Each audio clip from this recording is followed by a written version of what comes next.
আমি এখন উপরে চলে এসেছি, সূর্য ডুবে যাওয়া দেখতে এসেছি।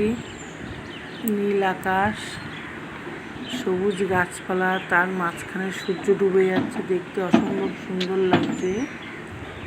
আকাশটা মেঘলাও আছে, খুব সুন্দর লাগছে দেখতে। সূর্য ডুবে বেশ সুন্দরই লাগছে দেখতে। বেশ সুন্দর। আমি রাত্রে রান্না করতে চলে এসেছি। আমি রাত্রে রান্না করবো পাস্তা রান্না করে পেঁয়াজ ভাজা দিয়ে দিয়েছি, পাস্তা দিয়ে দিয়েছি। পেঁয়াজগুলো ভাজা ভাজা হয়ে গেছে, তারপর পাস্তাটাকে ঢেলে দিয়েছি। পাস্তাটা হয়ে এসছে, আর একটু পাস্তা আনতে বাকি আছে। এবার আমি রাত্রে চিলি চিকেন করবো পাস্তার সঙ্গে খাওয়ার জন্য। চিলি চিকেনটা আমার হয়ে গেছে, এটা একটু বাকি আছে চিলি চিকেনটা।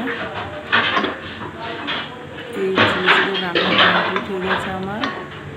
পাস্তাগুলো হয়ে গেছে, আর একটু এটা নাড়লাম পাস্তাটা চিকেন নিয়ে। এই পাস্তাগুলো সবাইকে খেতে দেবো। সবাই সাবধানে থাকবেন, সুস্থ থাকবেন। ভিডিওটা আজকের মতন এই পর্যন্ত।